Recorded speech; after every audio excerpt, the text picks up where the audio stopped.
feel like this is one of the main reasons I wanted to do this podcast, because growing up I was really unsure, and I feel like this is really important for anyone that wants a career in buying, because I think what people think buyers do is go on trips, have all this money to spend and just select product, and that's what they think the buying role is. That is about 20% of the role. Alongside this, you've also got a side hustle. You're co-founder of luxury brand Saashi London. At the time, it was a hobby. I was like, let me just design for a few of my friends. That was it. It wasn't even like, this is a great business idea. It was like, let me design for a few of my friends and see what happens. They wore the clothes out and loads of people asking them where they were from. And then I was like, okay, cool, maybe I could start something here. Hi guys, on today's episode, I'm joined by Rav, who works as a buyer at the world's leading department store, Harrods, whilst also being a co-founder in the luxury fashion brand Saashi London. Join us today as she takes us behind the scenes, what it's like working for one of the world's most iconic brands, whilst also running her own business. And guys, you know what to do. If you're liking the content, make sure to like, subscribe, share, comment. It does wonders for the pod. Now enjoy.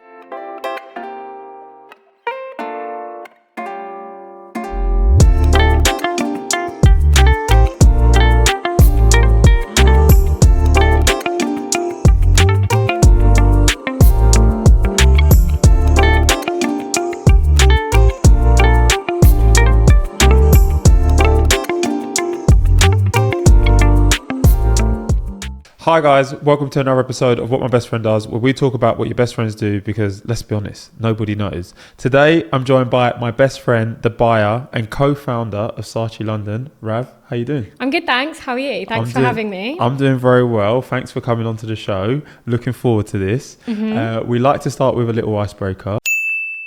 Yep. What did you want to be growing up? So from my earliest memories, I think I wanted to be a fashion designer. I think that's what I remember growing up.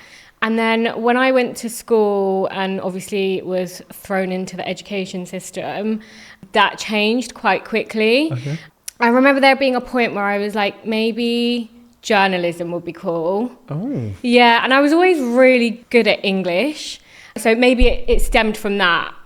I don't know if, I think I watched a TV program and somebody was a journalist and I was like, that's a cool job. Maybe that's what I want to do. Yeah. So yeah, I think it was initially a fashion designer, and then I think journalism was where I wanted to kind of go. Okay, so you wanted to be a fashion designer, then we pivoted to journalism. Yeah. You've ended up as a buyer. You've also co-founded a business. Yeah. Before we talk about that, let's take it way back. Like, talk to me about like your secondary education and how everything has come to be. So I went to Chadwell Heath Foundation Big School. Up!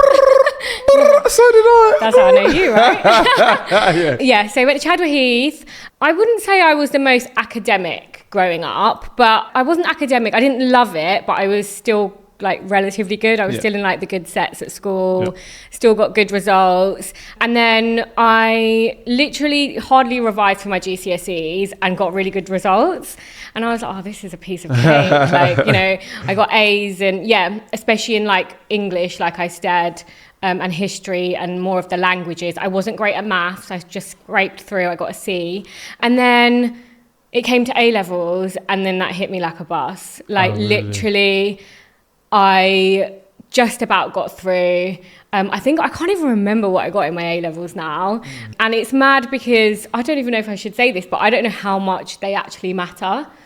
And well, definitely for the career I'm in. I think if you want to go into like medicine, law, something like that, they definitely matter.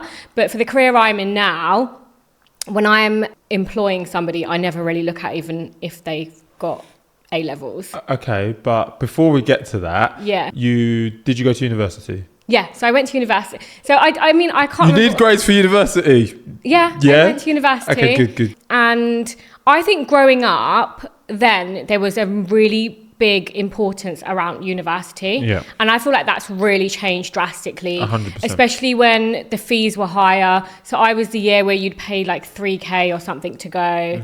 And growing up as a South Asian girl, it wasn't really an option not to go to university. So our parents kind of instilled it in us that that's what you're going to do. You know, you're going to go to school, you're going to get your A-levels, you're going to go to university, you're going to get a job, you're going to get married, and it's kind of just set up for you. Yeah. And my parents are not strict, but I think that was just the way it was, and that was the script, and that's kind of what you went with. So it was never even a question for me. I was always going to university.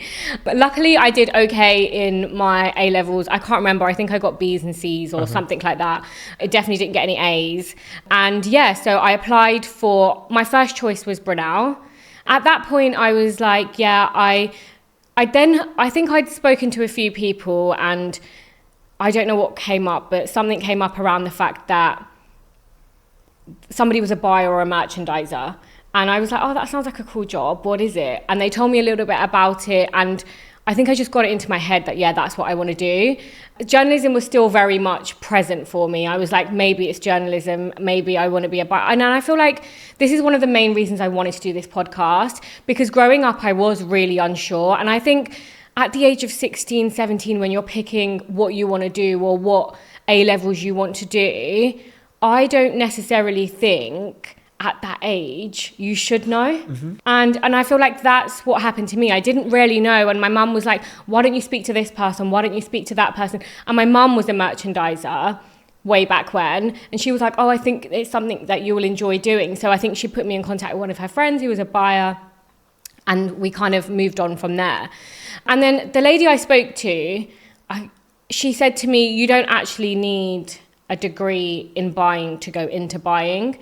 And my mum was like, because you're unsure, why don't you just do a broad degree?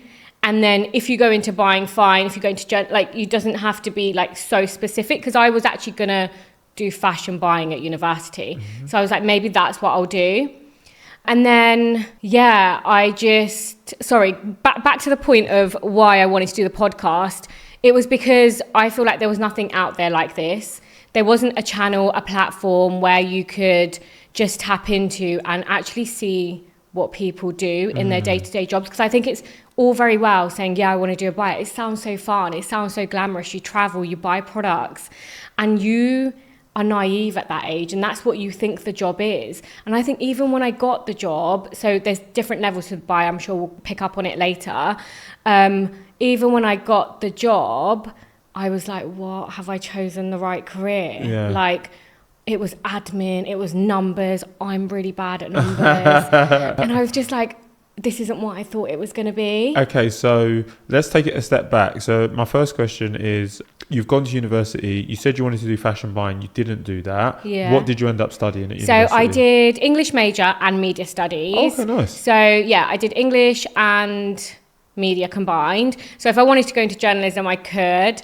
And it was quite a broad degree, and I just think, I could have gone into anything after that, and I could have done buying, for example. So that's why I picked it. I like it, and I feel like I know the answer to this question, but I'm going to answer it anyway because I like to ask it to everyone on the pod. Like, what's your thoughts on university degrees? I know you said that people don't really need them now, but are you happy that you did it? Or going back, would you have made a different choice? I am so glad I did my degree. Okay, great. I think the experience, and I lived out for university, number one. So I just think you're way more independent. And there's also, I don't know what the word is, but I think it's maybe like a sense of pride when you do something like that. And it gives you a level of confidence. I've got a degree. I think I got a 2-1 at a London university. And I think when you're going into an interview, for example, you kind of feel a little bit more confident, or I did back then at least. I think like now it's different. Like if I go for an interview, I don't know if they would even look at the fact that I've got a degree. It's just all about experience. Yeah. And like I said earlier, I don't think it would have impacted where you are at the moment. Where I am right now. Okay, sick. So you've gone to university, you've got the degree in English and media. What's the next step for you? Because like you said, at this point in your life, journalism is still on the cards. Like, yeah, at what point do you decide that you want to go down the buying route? Did English at university and hated it. Okay. Had to read a book a week. Yeah,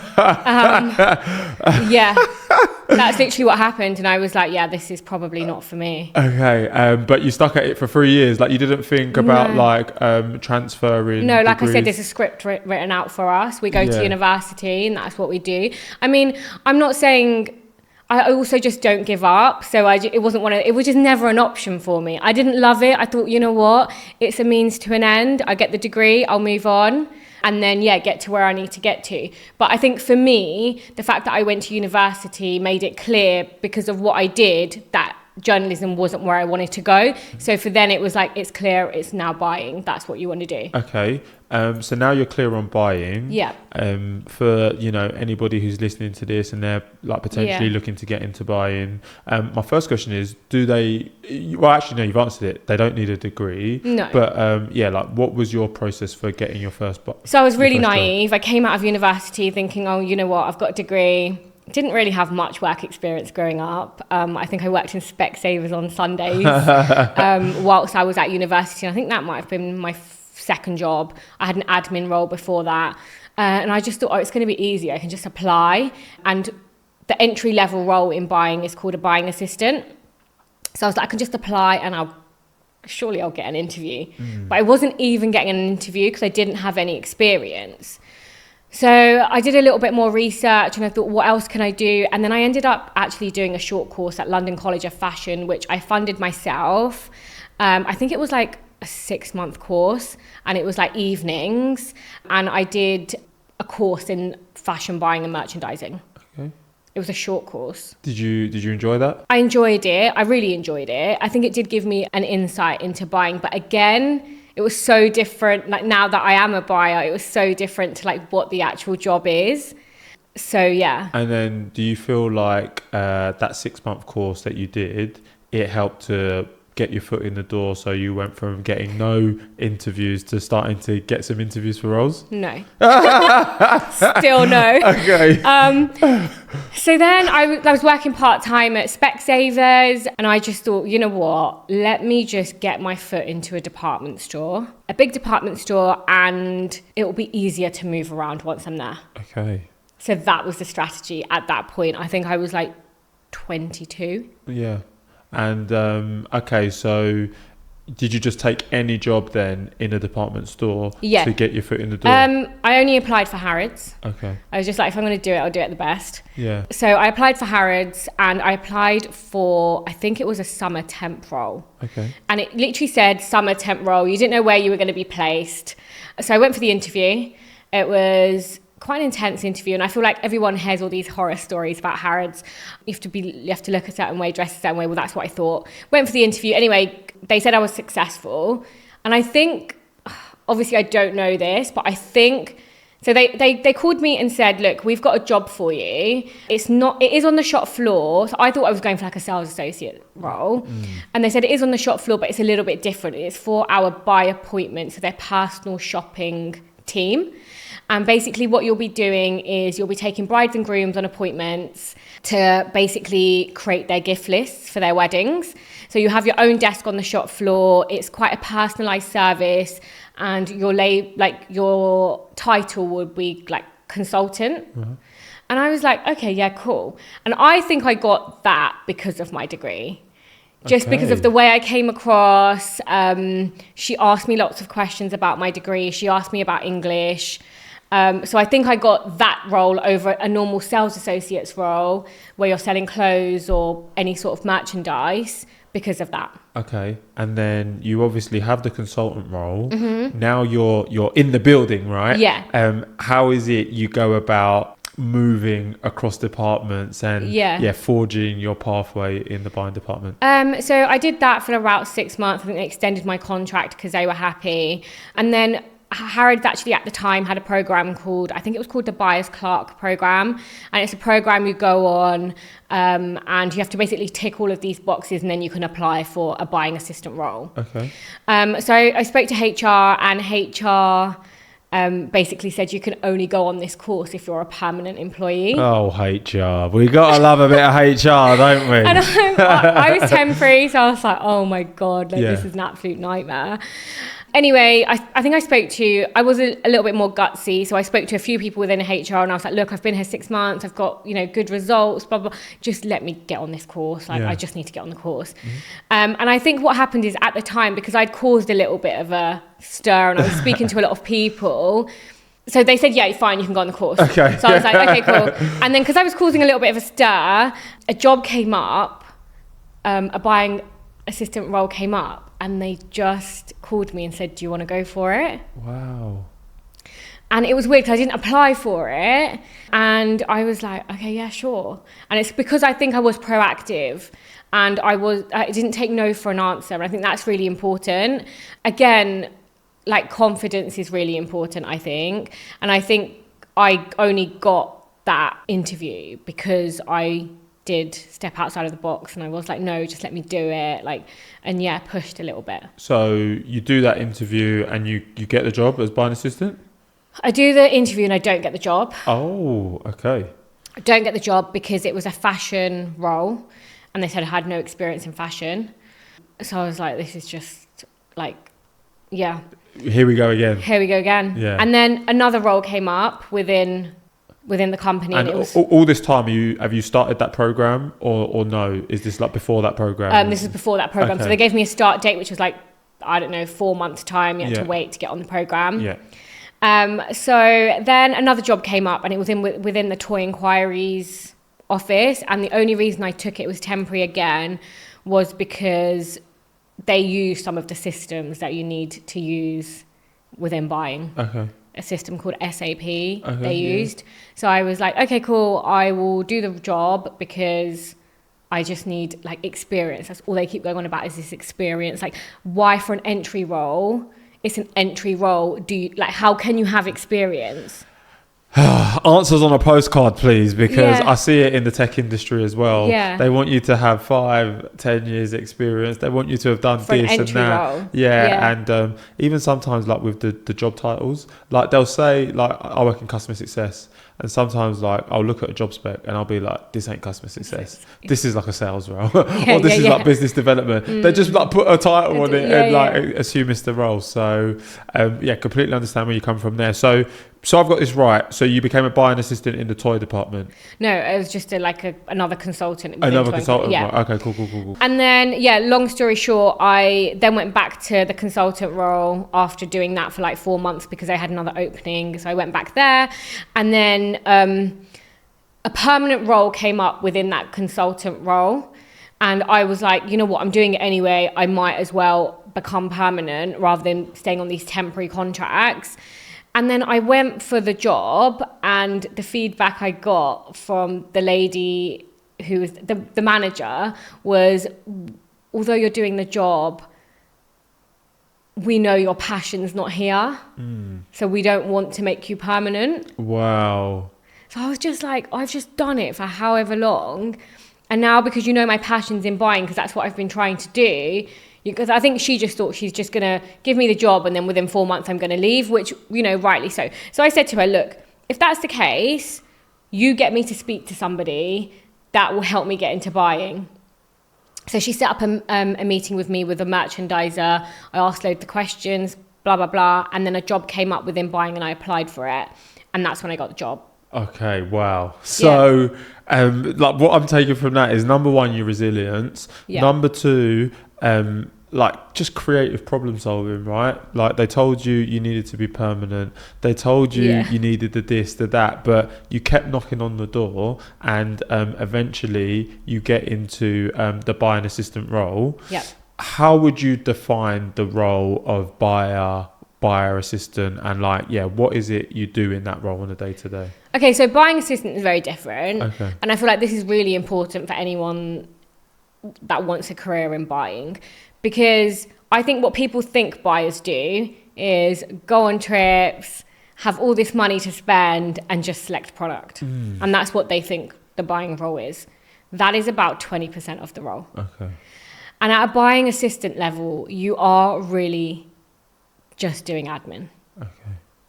So a lot of it's admin, a lot of it's chasing orders, raising purchasing orders, analysing sales data, creating mood boards. We had to do things like invoices, a lot of problem solving, a lot of spreadsheets. You need Excel. And again, something that I've not really used in my degree or growing. I think I did IT at school and we kind of touched on it. Yeah. But yeah. Do they expect you to know how to use it, or is it something that you can learn on No, the job? you can learn and they do teach you. So Okay, Harrods is amazing. quite good like that. But yeah, It was a lot more numbers. a lot more numbers, a lot more like you have to look at margins and typically, like within like a buying department, are you working with other buyers and you report other assistant buyers and you report up to one buyer? Is it 1-to-1? Like how is the No, team so normally typically built? it never used to be like this in Harrods, and they only changed it in the last year.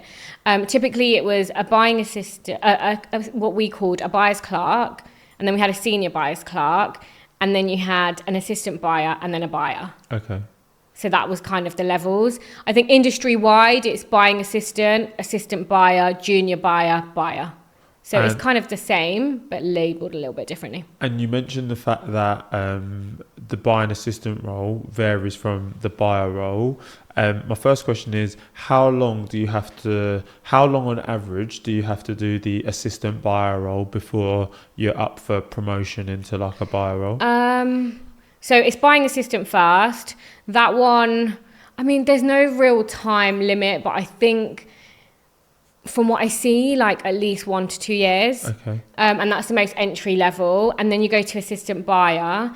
And assistant buyer. Oh, wow. So, sorry, there's buying assistant. And then you go to assistant buyer. Yeah. Okay, sorry. Yeah. Okay, I'm with you. Okay. Yeah. I think people within the buying industry would understand the terminology, but otherwise, it is a little bit confusing. Okay. Assistant buyers have a lot more control, especially at Harrods. And an assistant buyer role, I feel like, is probably the hardest role because you're managing up and you're managing down. So you have to obviously, you have to like delegate loads of work, but also be in the detail quite a lot as well because you need to answer to your manager who, And like in the assistant buyer role, do you still have to be quite proficient with Excel spreadsheets, or is it more traveling, buying the products? It's still quite a lot of admin. Okay. And I think you're leading meetings and things like that. And in Harrods, assistant buyers actually do quite a lot. Oh, yeah. They do have quite a lot of control. And I feel like they're almost like junior buyers. Industry-wide, it's called a junior buyer. And I feel like the assistant buyers at Harrods are like junior buyers. So they are selecting products, they are ranging, and it's quite different to a clerk role or a buying assistant role because that's very admin heavy, but assistant buyer, you do still have that element of admin, but you are selecting products and you are leading meetings and analysing data and having conversations with brands, with vendors, and also like key stakeholders within the business. So, yeah, you've spoken about how being a buyer, there's a lot of management involved. Yeah. What else is there that you can do as a buyer? So I would say traveling's quite a nice part of the role. At the beginning, it was like you loved travelling and that was like your favourite part. It still is in some senses, but when you have quite a lot of trips, it can get quite difficult. But it really depends on what product category you're buying for. So you like obviously get all your travel paid for, you go to different countries, select product. That's really fun to do that with brands. So like this year I'm going to Paris, for example, in my next trip in September, and you go for a couple of days. It is quite tiring and you don't get to see much of the country. I think people think it's far more glamorous than it actually is, but Paris is Paris. Paris is Paris. Yeah, it's quite nice. So I think that's definitely a really nice part of the job. I don't know if this is a not so nice part of the job, but I suppose exit strategies for stuff that doesn't work. So you could buy in something and it doesn't necessarily work. So then you have to do like a lot of negotiation either with brands to see if you can return the stock, so what we call RTVs, return to vendor, or see if they can help you fund some markdown to then put that into sale, for example. So that's quite a big part of it. Negotiation skills when you're buying products in is quite big. Another thing which I don't know, I think it's a good skill to have, like presenting's quite a big part of it. Oh, really? And I still get nervous to this day. Like, I don't know, sometimes you have to present to wider teams. So like, I don't know, 40 people or something. You have to present in meetings. You have to present to the retail team. So you've got to be quite confident, I suppose, because you have to public speak in essence. And when you're doing that presenting, is it you yourself, or you're doing that as part of like the wider team? So you take a part. Yeah, you take a part. And yeah. Then, okay, yeah. So like the buying assistants, not so much. And sometimes the AB might have to present in your absence. Assistant buyer, sorry. Yeah. But yeah, a lot of the time you are expected to just present. Okay, so for you, what would you say your most enjoyable part of the job is? Okay, so I think the most enjoyable part is, I don't know, as a buyer, you have quite a lot of control as to what comes in, especially in Harrods, because it's a standalone store. So you can be quite reactive quite quickly. So if you like a brand, you can have it in within a month or two. Okay. Whereas I don't know if you worked for a department store like John Lewis, they have so many different stores. I don't know if it would be as easy. So for example, one year when I was buying for pet accessories, I really liked this cool brand that did alpaca wool jumpers for pets, for dogs. They were so sweet, like they had reindeers, things like that on there. And I was able to get the brand in, do a buy. I think we sold out within the first month, and it was just like a really nice feeling. Nice. That like you kind of chose that brand, you did the selection, and then it went on the floor and then it sold out. In other instances, there was another really cute brand where it was like London based and he was just like one man. And I remember him emailing me being like, it's been my dream to work in Harrods. So like, thank you for like bringing my product in. Oh, wow. So it was like we supported his dream. Like that was quite a nice touch, I thought. I love it. Samples are quite cool. So a lot of the time you have to try the products, feel them for size, you know, things like that. So that's quite a nice perk. I love it. Do the skills of a buying assistant differ from the skills of an assistant buyer? That's a hard question. Slightly. So as an assistant buyer, you have to also be a manager. So you have to manage somebody. Yeah. Whereas in a buying assistant, you don't manage anybody at all. I feel like you're a lot more accountable as an assistant buyer, and buying assistants not as much so, I would say. I think that's fair. And you lead a lot of meetings with like key vendors, key suppliers, and as a buying assistant, you wouldn't. And to any like aspiring, buyers or assistant buyers, they might be fresh to the role. They want to hit the ground running. Like, are there like, where is it you did your learning? Did you just do your learning on the job? Yeah. Like, were you following anybody on social media? Like, so when I was growing up, like social media wasn't as big as it is now. Fair. And yeah, there wasn't any sort of platform like this or anything like that. And you did very much learn on the job, and you can very much learn on the job.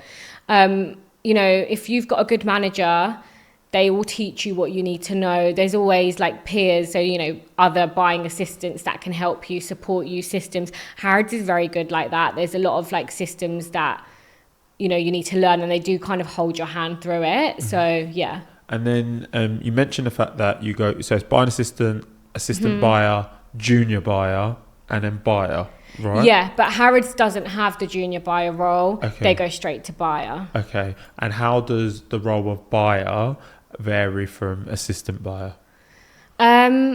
So I've recently been promoted to buyer. Promotion. Thank you. And it is quite different. I'd say 90% of my time I'm in meetings. Okay.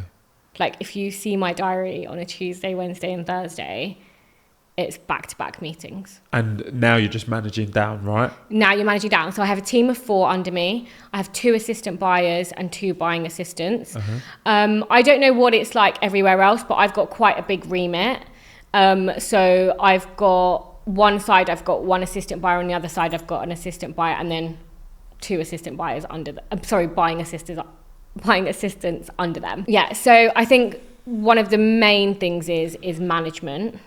Management is huge in my role. And I think it's a really important role, if you like, just a manager in any company, I think. 100%. I feel like as a manager, you have a lot of influence. You have a lot of power to influence. And I've always felt in my career that if I have a good manager or a bad manager, it really impacts my job. And you can love or hate your job depending on who your manager is. And that's a really big statement, but I think it is so true. 100% If true. you're personable, you're relatable, if you're helpful as a manager, it just makes such a big difference. Like if somebody can come up to you and ask you a question and not feel scared to, I've had a manager where I've been scared to ask them questions before, and it's really halted my learning. And I just feel like it makes such a huge difference, and you really have quite a lot of power as a manager to really influence somebody's like day to day, but also like their mental health and like whether they enjoy their job or not, and things like that. Yeah, so for any like buyers or managers, what would be your key piece of advice for being a good manager? I think just be human. I think that's the key. And like, especially in this job, you're not saving lives. In the medical field, fine.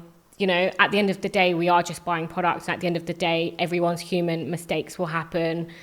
I think being human is one. Being approachable is really, really important.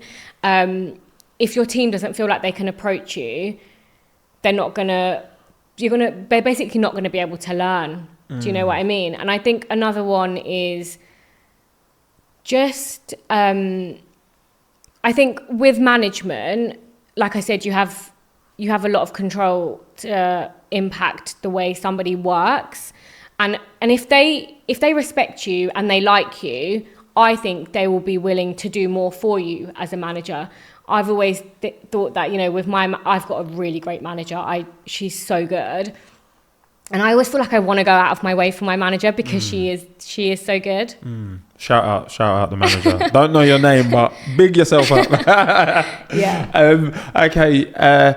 So you mentioned the fact you got a manager there. So like, it seems like there are more rungs after buyer. Yeah. Just for the listener, I mean, this is way in future, right? This is going to take years to get to. What are the levels above buyer? So it is then just buying manager. Okay. And then you're at like head of level. Like head of buying. Head of buying for like, and then within Harrods, it's like loads of different remits. Okay. Just going back to management and Harrods, like becoming a manager, do they like invest in you taking management courses or? Harrods is so good. They have like a whole learning and development program, which you can just click onto whatever courses you want to do. Okay. And they do like teach you how to be a manager. I've done a couple in my time. But yeah, again, it is also one of those things you can just learn on the job. And if companies don't have that facility. Okay, I love it. Sorry, I've just jumped in there because I don't want to lose this. I've had people on the podcast before say, management's great, but I'd rather not be a manager. Like, what's your thoughts now you've done management? Do you prefer being an individual contributor and like working up, or do you like being a manager and managing down?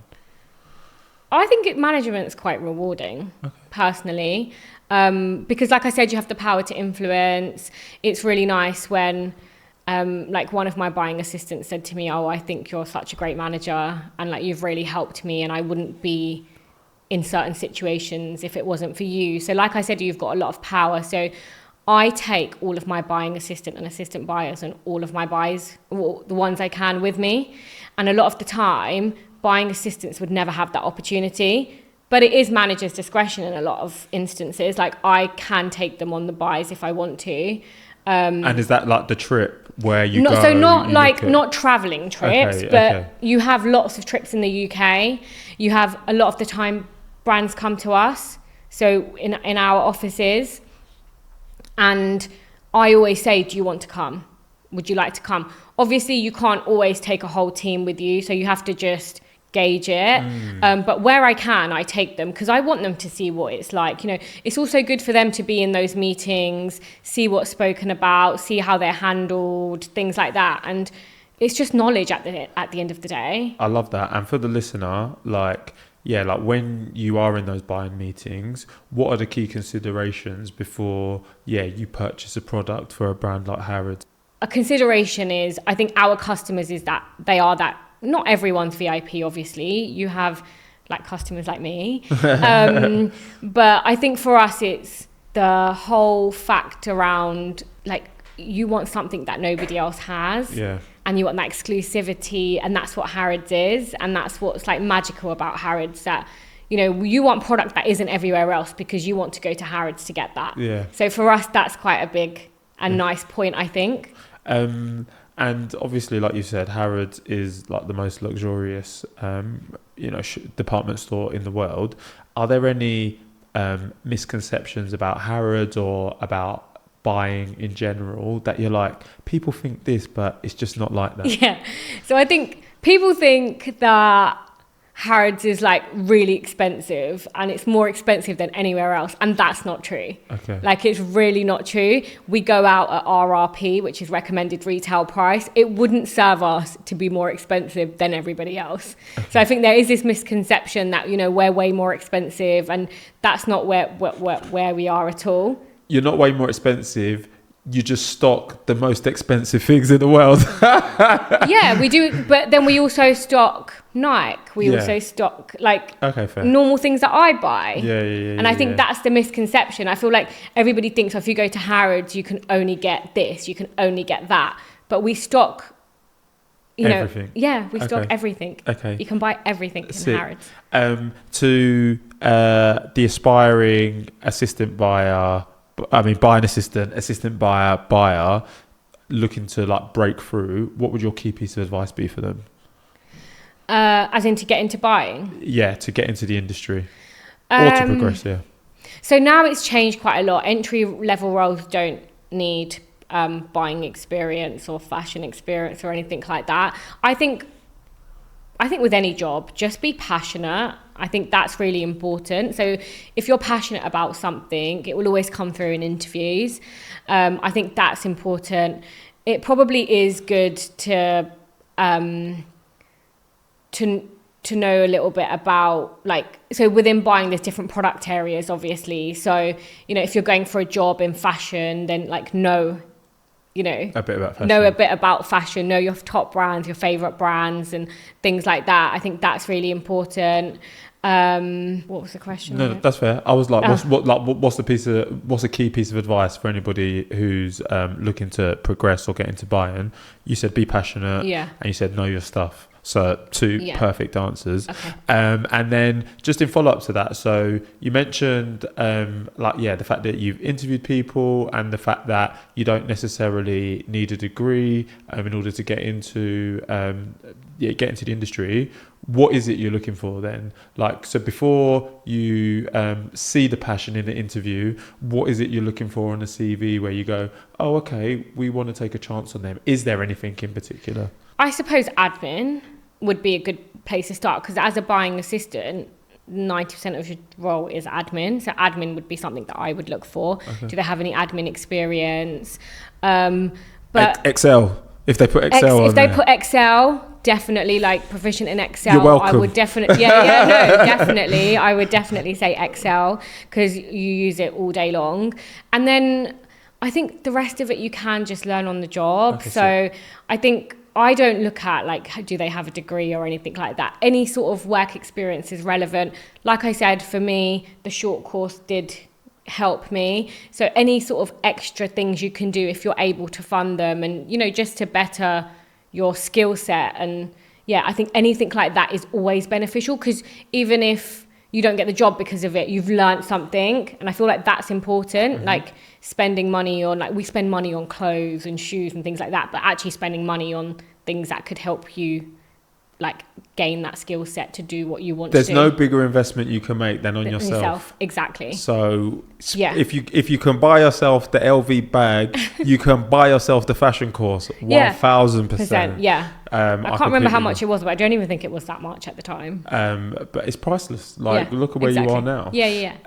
All right. So I have a great understanding about buying now. Buying assistant buyer, junior buyer, but Harrods don't have one, and buyer, boom. Alongside this, you've also got a side hustle. Yeah. You're co-founder of luxury brand Saashi London. Yes. Like, where do you find the time to do that as well? And what inspired the birth of that company? So my career isn't in fashion. A lot of my career was in home buying. Okay. So I was always really passionate about fashion. And I think what I learned quickly was in Harrods, it's brand buying, a lot of it. So you're just buying brands versus like actually, you know, designing each item, for example. And it was always something I was passionate about. I always take pride in my appearance, and I've always really liked fashion. Growing up, I've always been like super petite, and I'm Indian, and I've like always designed my own Indian clothes, because anything you buy Indian ready to wear off the shelf, I'd drown in. So I always just designed my own outfits. And what actually was the driving force was a really traumatic breakup with an ex-boyfriend. Oh no. I had a really, really bad breakup, and I was like getting lost in my thoughts, and ultimately I just needed an escape. And I already designed my own Indian clothes, and I just thought, at the time, it was a hobby. I was like, let me just design for a few of my friends. And that was it. It wasn't even like, this is a great business idea. It was like, let me design for a few of my friends and see what happens. They wore the clothes out, and loads of people asking them where they were from. And then I was like, okay, cool, maybe I could start something here. Okay. What came first, like buying or the business? As in, like, were you making stuff for them back in the day before you'd even started at Harrods, No. or did it come after? No, it definitely came after. Okay, sick. So did your experience in the industry help you with like sourcing products? Not and sourcing stuff? product as such, because it's completely different. Like, I've bought within home, so it's not. But like the negotiation skills, right?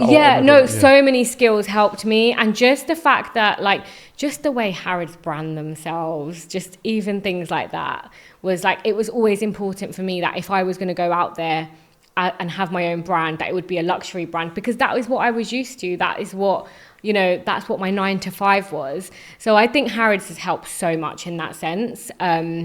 Just in terms of even like negotiation, a lot of the skills I use in my day job are really transferable to my business. Yeah. The only difference is that Harrods has a visual merchandising team, they have a marketing team, they have they have admin, they have buyers, they have a website creator.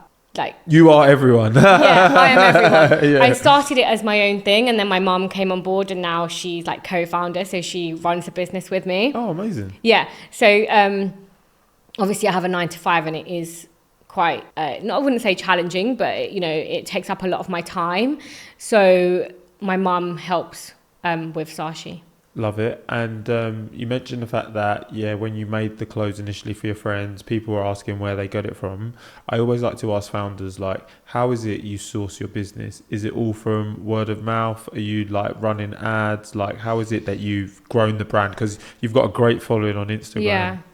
Yeah. No. So a lot of it is just down to everything's on running through Instagram. I'm very much that Instagram generation, and I know everything's moved to TikTok now, and if I want to grow, that's where I need to be. So I have started putting more out there on TikTok. But yeah, everything is on Instagram, and I don't really pay for ads or anything like that. And maybe it is something I do need to be doing, because in the first few years, we were literally doing really well. And in the last couple of years, I don't know if it's like because of what's going on, like, you know, across the climate and things like that, whether that's now why it's slightly harder.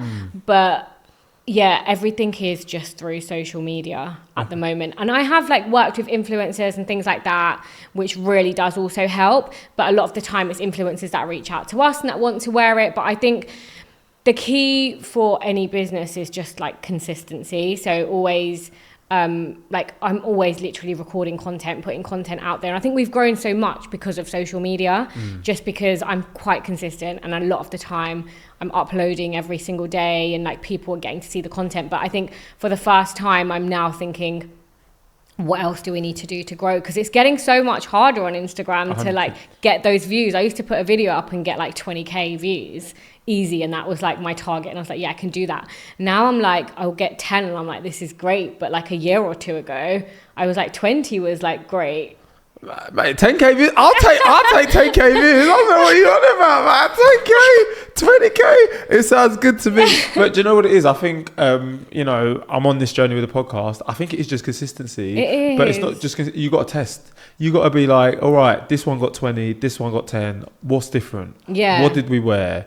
Was I collabing? Was it like a collab post? It's like there are so many things that go into it, and I think when you're in it, you'll notice the patterns, and then you can post and post, see the results, iterate and build. Doing it alongside Harrods, it must be very difficult. They must be aware of what you're doing, right? You're on a podcast, like are they aware of what you do at Saashi? As in, that you have your own business? Like some people are aware within the company, but like Harrods is so big. There's like, you know, how many thousands of like people that work there. So like some my colleagues know, for example, but it's not like it's not comparative really, because I buy within home, this is like fashion, so it's completely different, and it's Indian fashion, so it's not even anything we would stock in Harrods. What's your favourite thing about running your own business? My favourite, that's a good question. What's my favourite thing about running my own business? I think my most favourite thing is, it's a really nice feeling that like you go to a wedding and like somebody else is wearing something that you have designed. Like it's quite special. And for me, it was always important to have like a brand identity. So like clothes look a certain way, and then you can tell that is my brand. And I feel like that's what I've spent the last like 5-6 years doing, is just building an identity, and there's an aesthetic. And I felt like I'd really made it when a customer came to me and she said, I saw a girl wearing an outfit at a wedding, and just by looking at it, I knew it was one of yours. And I was like, that was really special. I love that. And this might be a difficult question, but I'm going to ask it anyway. Like, how do you go about getting that identity? Like, there might be a founder who is listening to this and they're like, like I'm striving for that. You said it's taken you some years. Like, is there anything specific you're doing to help build that identity, or is it just you make clothes that you want to sell, I suppose? I think it's like stay true to your style. Okay. I have customers that come to me sometimes, and my color palette, if you like, is very like pastel, and a lot of people come in and they're like, I want to do bright pink, and I'd rather say no to that customer and like not take their money and be true to the brand identity and the style. I love that. Yeah. And I think that's really important. Another thing is I've got one range that has been with me from the very beginning, like my bread and butter, if you like, and that is always going to stay with me.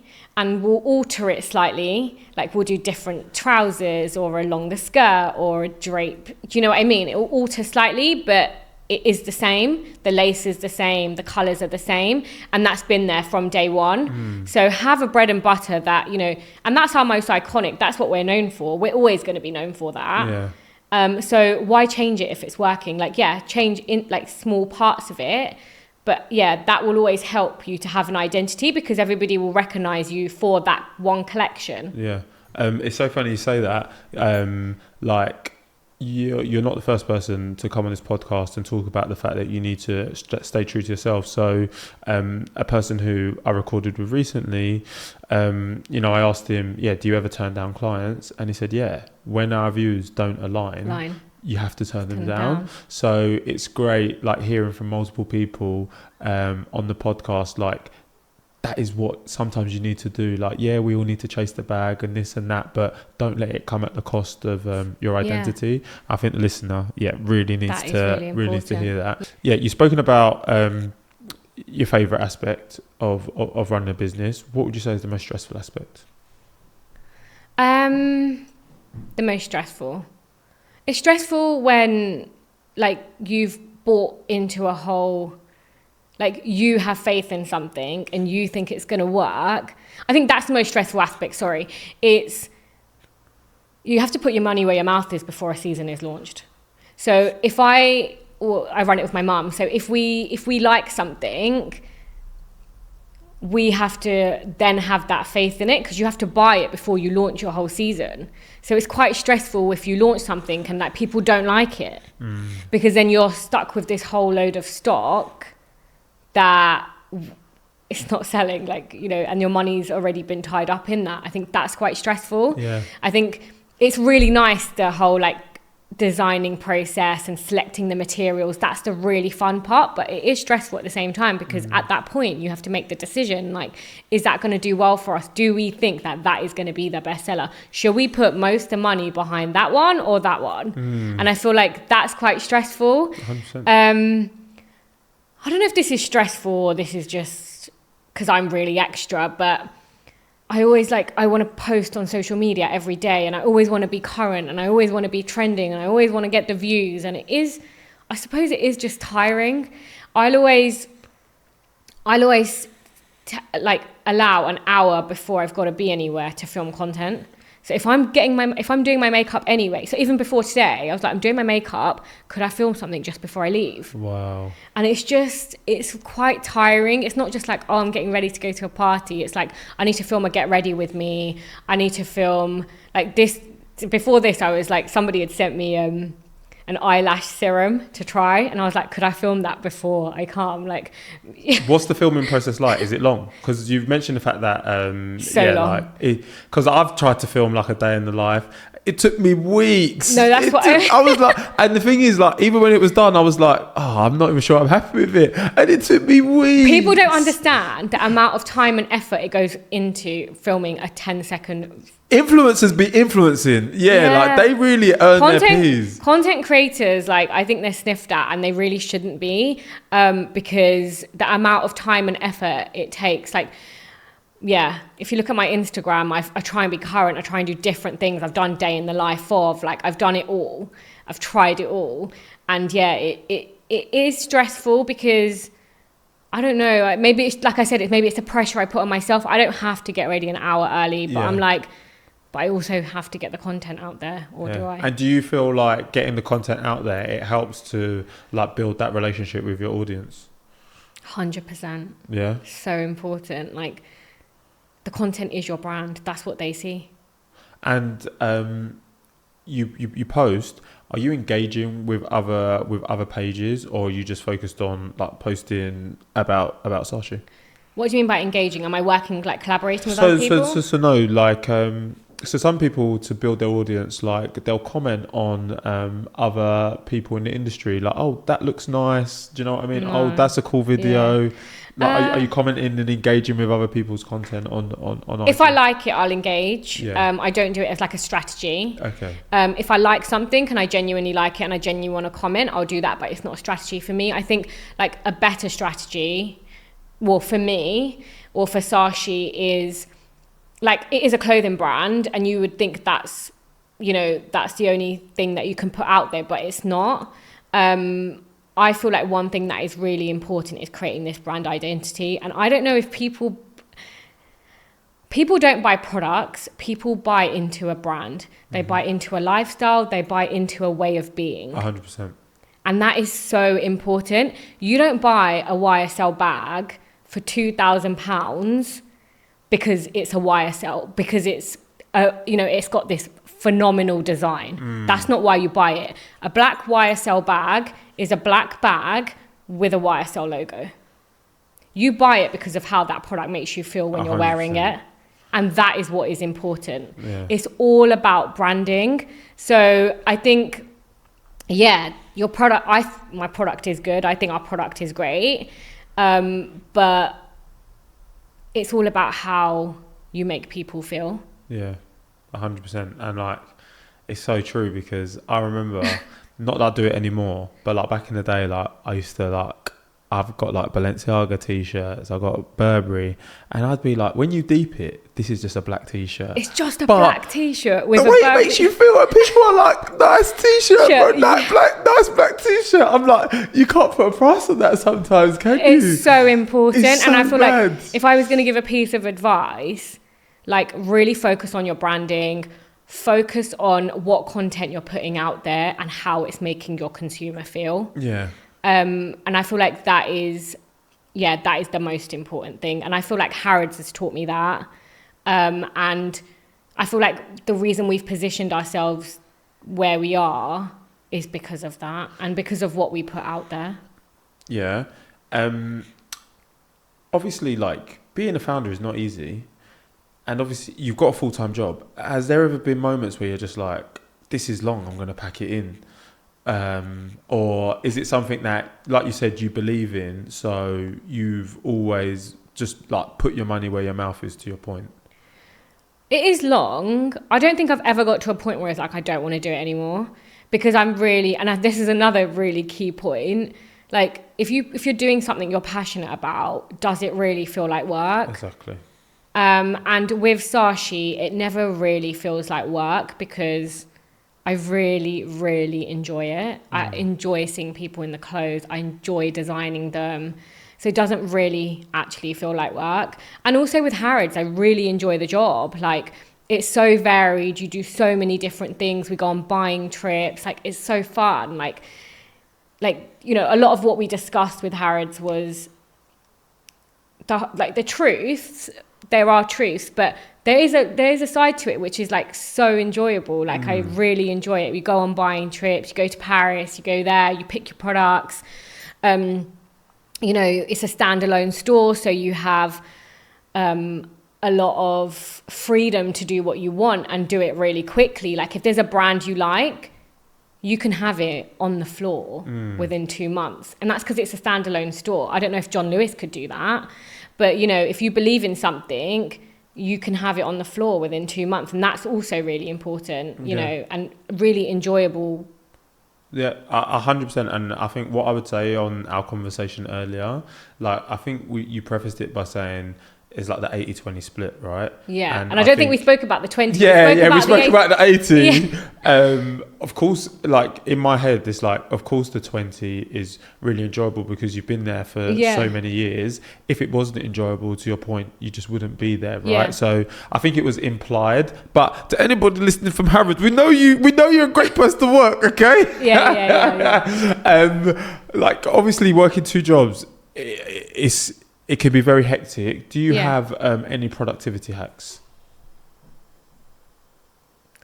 I don't know if I do. I just feel like if you want to do something, you'll do it. Okay. Consistency is key.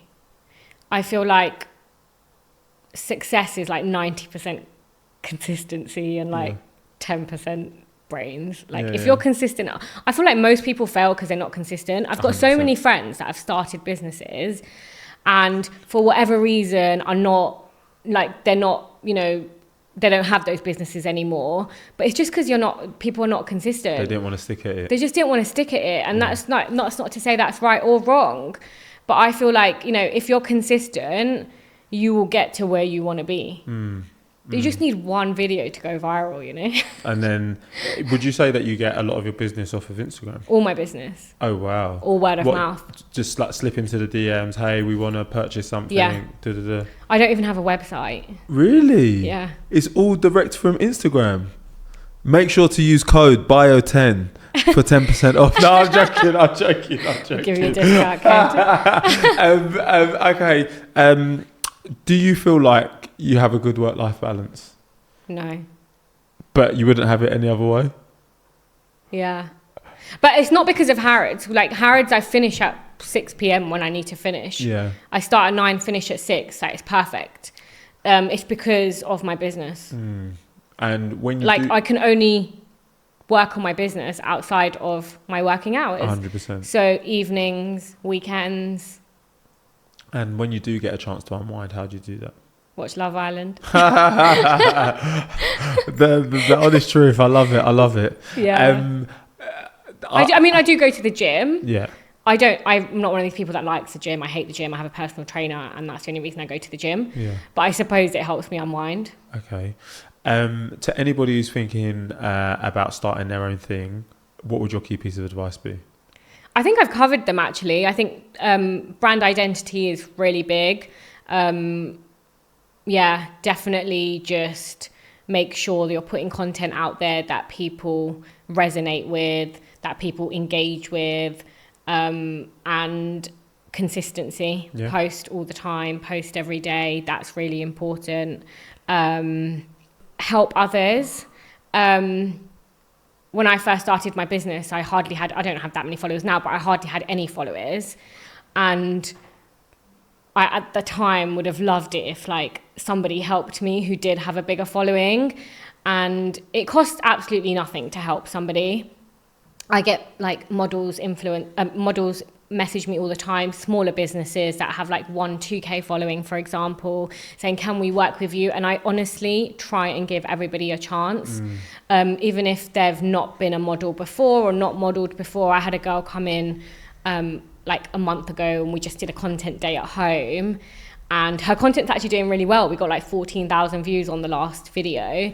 But I just think help people, because I always feel like what you give, you receive anyway. Yeah. And if you help people along the way, it's just a nice thing to do. And I just also think when I was starting Saashi, if people were like, oh, we'll give you a chance, like we'll wear your outfit, probably would have grown way faster. I 100% believe in karma. And yeah, I agree. Like, you should try your best to message, respond to people, collab. I do my best. I mean, I don't even have that big a following, but I've already seen some of the benefits of give everybody a chance. Yeah, giving people a chance and saying yes. I'm calling this the manifest corner now. Okay. This part. Where does Rav see herself in the next 5 and 10 years? Where do I see myself? Manifest it. Oh, we're manifesting it, are we? Saashi is going to be a household name. It's going to be one of those brands that everybody knows and everybody wants to wear. I feel like in my career, with Harrods, I've kind of, in the last like few months, got to where I wanted to. I've always like wanted to be buyer, and that's where I am now. So yeah, that's been good. I think I need to do small things like get a website for Saashi. Yeah. I don't know. A lot of people say, would you like give it all up and do Saashi full time if you could? And I don't know. The answer is I really do love my job at Harrods. Yeah, there's so many like good aspects to it, and I've learnt so much and been exposed to so much that I'm just so grateful there. So I suppose maybe one day, like maybe when I have kids and things like that, it might be nice just to have my own business. So yeah, maybe. But right now, no, nothing in the near future. Okay, sick. We've got a quick fire round. Yeah. I'm going to draw for my phone now. Go for it. You ready? Would you rather work with established suppliers or new ones? New. Local or international suppliers? Local. Money or happiness? Happiness. Tight deadlines or tight budgets? Tight deadlines. Work from home or work from the office? Work from hybrid. Okay. Would you rather travel to the past or future? Future. Who has it easier, men or women? I don't know, actually. I think it's equal. Okay. Dream dinner guest? Stephen Bartlett. Oh, okay. I see ya. Rav, thank you so much for this conversation. We do have a closing tradition on the podcast. With everything you've been through, knowing what you know now, what advice would you give your younger self? And would you still do the same thing? What advice would I give my younger self? I think not to worry. I felt like there's this whole pressure around being successful and succeeding and all of that. And ultimately, guys, what really matters is like how you feel inside. Are you happy? And everything else is just superficial. Yeah, it's great having a good career and your own business. And I feel like we very much, even me, guilty of it, glamorize the hustle and making it and doing all of that. But ultimately, your health is most important. Your mental health is most important. And if those two are not in check, everything falls down anyway. So yeah, that would be advice to my younger self. And would you still be doing the same thing? I would 100% be doing the same thing. I love my job. If anybody who is looking into buying or wants any advice, my DMs are open. It's at Saashi London. I'm always really happy to help. And same for like running a business. I don't know how much help I can be because I've just learned along the way. But yeah, always really happy to help. Do you know, it's funny you say that. I had a previous guest on, and what he said is, as long as you're 1 or 2 steps ahead of somebody, you are the authority. Yeah, so you think that you might not be able to offer help, but there's so much value in just being 1 or 2 steps ahead. So there's definitely stuff to I'll try and get there. your work experience. You shadow me. Thank you so much for this conversation, Rav. I think it's been super informative. I hope for, you know, current buyers, potential business owners, people in the fashion industry, people everywhere, they're going to find this super beneficial. And guys, you know what to do. If you've made it to this point in the podcast, make sure to like, subscribe, share, comment. Let us know who you want to hear from next. This has been another episode of What My Best Friend Does. If you didn't know, now you know. Over and out.